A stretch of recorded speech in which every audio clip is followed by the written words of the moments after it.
आज के व्याख्यान में हम कार्यशील पूंजी की गणना करने की प्रक्षेपी चिट्ठा विधि के बारे में जानेंगे।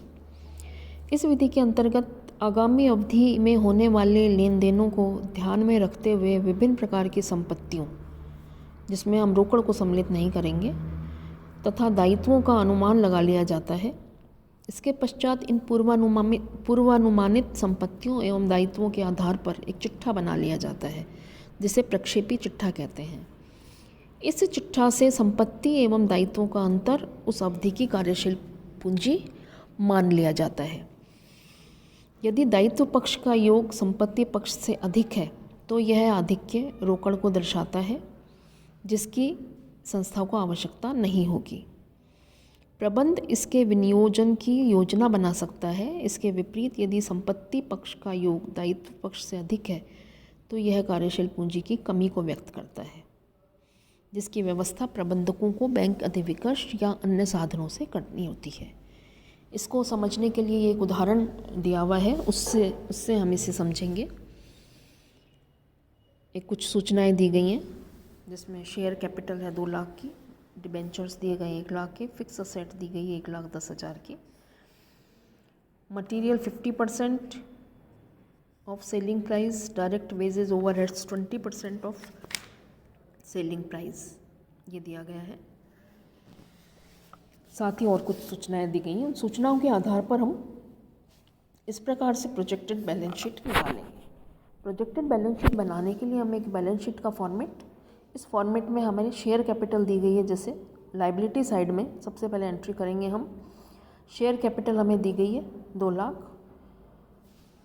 प्रॉफिट एंड लॉस अकाउंट का बैलेंस हमें नहीं दिया गया है, ये हमें कैलकुलेट करना होगा। ये मैं अभी आपको आगे बताऊंगी हमें किस प्रकार से प्रॉफिट एंड लॉस अकाउंट का बैलेंस कैलकुलेट करके इस बैलेंस शीट में रखना है। डिबेंचर्स हमें क्वेश्चन में दिए गए हैं 1 लाख के।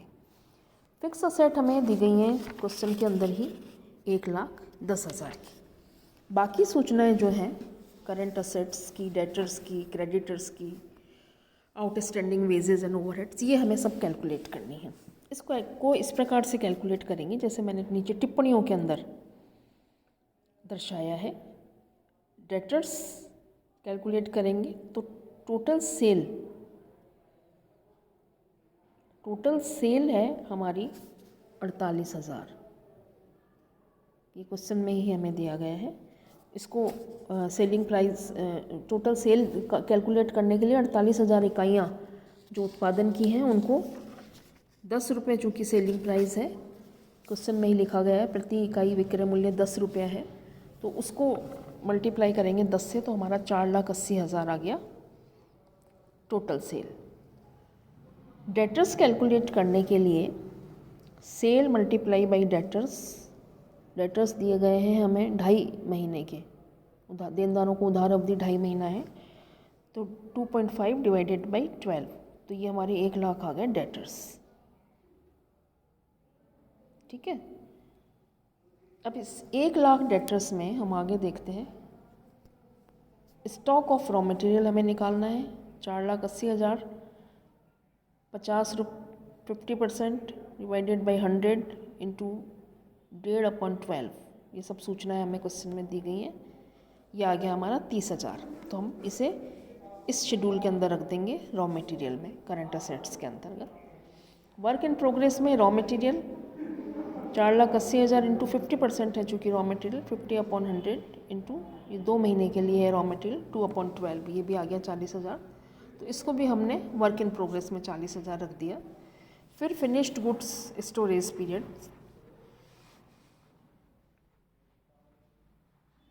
Wages and stock of work in progress हमने निकाल लिया। इसके अंदर वेजेज एंड ओवरहेड्स का 4,80,000 into 20 wages and overheads labour का डिवाइडेड बाई 100 इंटू ये 2 महीने के लिए रखी गई हैं 2/12 इंटू इसको 50% किया जाएगा, तो ये हो गया 8,000।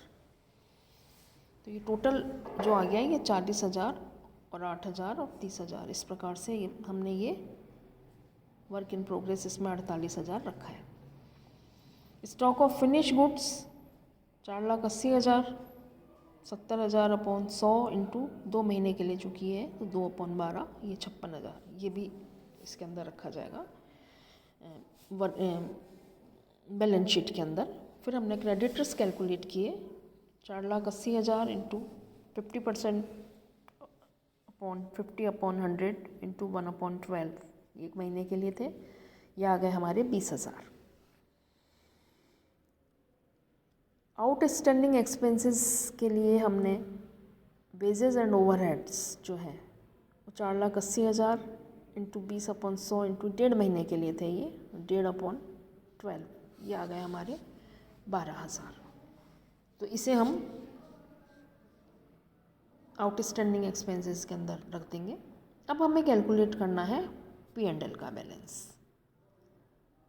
P&L का बैलेंस कैलकुलेट करने के लिए हमारी सेल्स है 4,80,000, इसका 70% जो है वो हमारी कॉस्ट है, 3,36,000 माइनस की, तो ये हमारा आ गया ग्रॉस प्रॉफिट 1,44,000।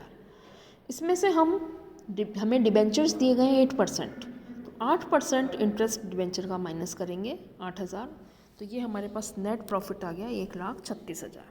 तो इस 1,36,000 को हम प्रॉफिट एंड लॉस अकाउंट में रख देंगे। तो ये हमारी सारी एंट्रीज आ गई हैं। अब हमारे पास करंट लायबिलिटी का फिगर आया है 4,68,000, लेकिन करंट असेट्स चूँकि कम आ रहे हैं 1,24,000 से, तो ये 1,24,000 हमारा बैलेंसिंग फिगर निकलेगा कैश, ये आ गया 4,68,000। अब हमें वर्किंग कैपिटल कैलकुलेट करनी है। तो वर्किंग कैपिटल कैलकुलेट करने के लिए current assets minus current liability, ये हमारी वर्किंग कैपिटल आ जाएगी। करंट असेट्स हैं हमारी 30,000 प्लस 48,000 प्लस 56,000 प्लस 1,00,000 प्लस 1,24,000, 3,58,000। और करंट लायबिलिटी है 20,000 प्लस 12,000, 32,000। तो 3,58,000 माइनस 32,000, 3,26,000 हमारी कार्यशील पूंजी हमने कैलकुलेट कर ली है। तो इस प्रकार से जो सूचनाएं दी गई हैं उन सूचनाओं को बैलेंस शीट में रखते हुए, जो सूचनाएं नहीं दी गई हैं उन सूचनाओं को दी गई इन्फॉर्मेशन से ज्ञात करते हुए हमें इस बैलेंस शीट को बनाना है।